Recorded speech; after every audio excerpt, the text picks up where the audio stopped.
Chapter 17, First Landing. All through the bombardment, the President Adams and the other 11 transport ships kept moving in closer to the shore. When we were off Puruta, our own guns opened up, firing ranging shots from our 3-inch battery. That way, if anything came back at us from a shore battery, we would have the right range.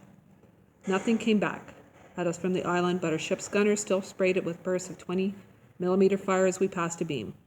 The Marine who'd been singing started up again as soon as we fired our last burst. We were slowly making our way toward our 8 landing craft, ready for the signal to board. Apparently our singer was in a different LCVP, and so his voice was getting farther away. He'd changed his tune now to one that had just become popular this year. Oh, what a beautiful morning. Oh, what a beautiful day. Land the landing force. It was the command everyone had been waiting for. The big chain rattled as our ship dropped anchor. It was 06:45. The landing boat I was in jolted back and forth as it was rail-loaded over the side. That is the way we did it then, grandchildren. We'd climb into our landing boats before they were lowered into the water. It made things faster at a time when a few seconds could mean the difference between life and death. Ours was a small landing ship designed for troops, not one of the huge LSTs that carried in trucks and tanks. There were just 30 of us on board. I sat there. 5 minutes passed, then 10, waiting. 20 minutes, then half an hour. Waiting and not knowing. These two things, grandchildren, were always very hard for me. Finally, at 07:15, the command was given. We were dropped into the waves and our engines roared. I took a deep breath. We were finally on our way toward the island. But we were not there yet. Our Alligator would not be the first to touch the beach, even though we were in the initial landing wave of 7,000 Marines. Our beach was the farthest away. We were almost 3 miles from shore, and our landing craft only went 8 knots an hour. It would take us another 10 or 15 minutes, the longest 10 or 15 minutes I've ever known. The shelling kept on as we approached the shore, visible in the growing light as a white line of tide. Rounds from our destroyers passed over our heads to strike the beach. Some shots fell short and landed in the sea, raising great columns of water. The sound of our boat's engine changed. We were no longer going forward, but holding steady. Got a hold here at 500 yards, a blocky Marine with Lieutenant stripes shouted back over his shoulder. Otherwise we might get clobbered by our own shells. Then, as suddenly as it began, the shelling stopped. The thunder of the big guns no longer rolled over the water. One final geyser of spray rose ahead of us, and that was it. It was like being in a movie theater when the film breaks partway through the show, but we still held off the island. That was the main course, said the lieutenant. Here comes dessert, fresh fruit delivered by air. The droning sound that had begun coming from overhead turned into a roar as 30 Grumman TBF Avengers came swooping in. Tubby little fighter planes dove like hornets, bombing and strafing the beaches where we'd soon set foot. Their run only took 5 minutes. Ammunition spent, bombs dropped, they peeled off, heading back toward their base at Munda. Some of the Marines on our landing craft cheered. Nothing could have lived through that. Home run. Bye-bye, Tokyo Joe. I didn't say anything. I just checked my gear, making sure the radio was strapped tightly in front of me. George Kirk, another code talker who was seeing combat on the canal, had given me that advice about our bulky hand-cranked TBX radios. Always carry this big baby right in front of you, he'd said.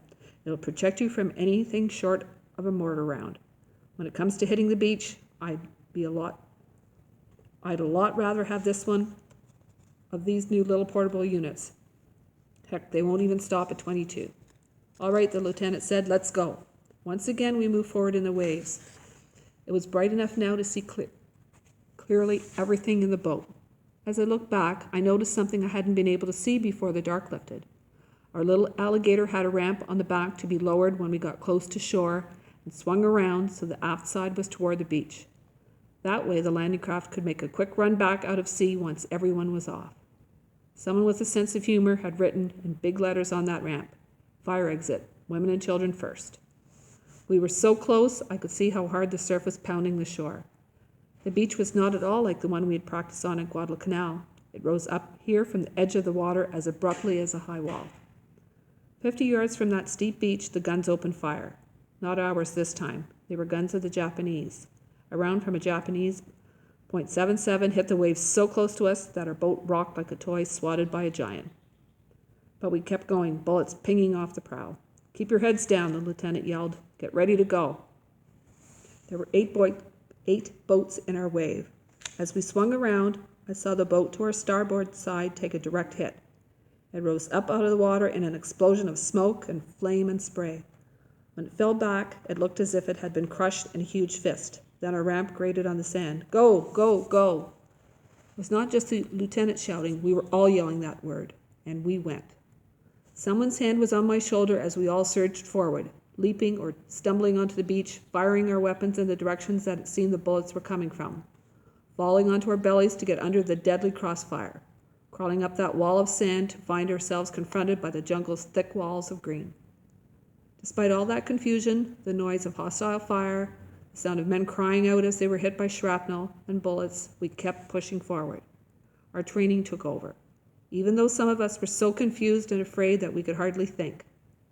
The 5 boats that survived pulled back from shore to the President Adams for another load.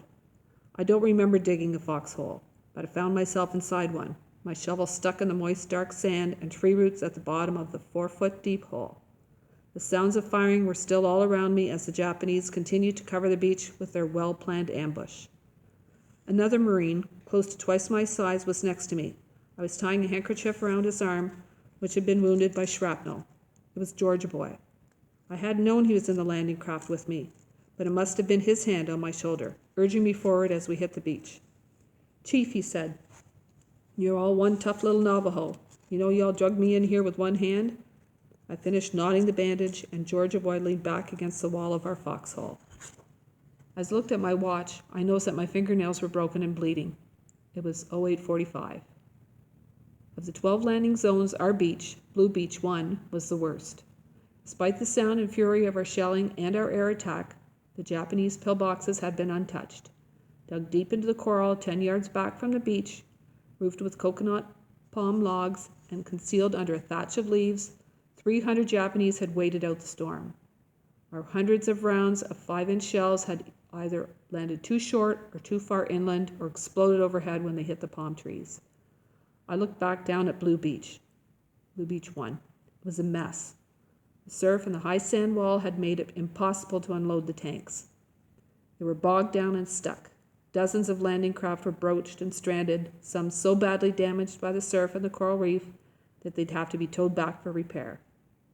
However, the main concentration of Japanese defenders had been where we made our landing.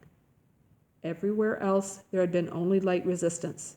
By nightfall, despite our problems, we had once again managed to bring almost 14,000 Marines and 6,000 tons of equipment on shore. Our command post was set up at Cape Torquena. Our Navajo net began sending messages from the commanders concerning operational orders.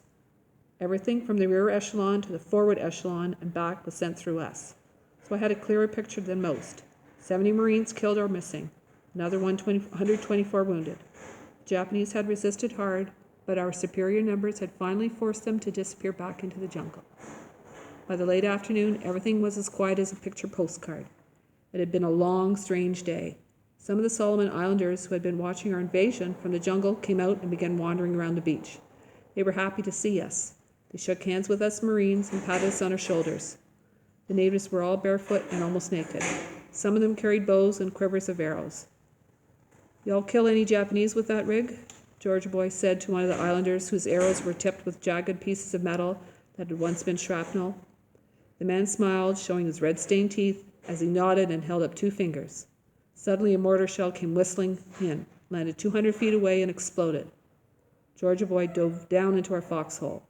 The native man, who'd survived months of any occupation, didn't even flinch. He waved his hand. "Him fella bomb too far to hurt we.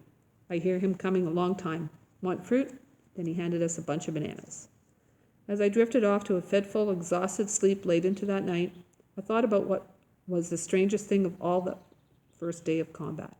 All that fighting had happened without seeing even one Japanese soldier. Chapter 18, on Bougainville.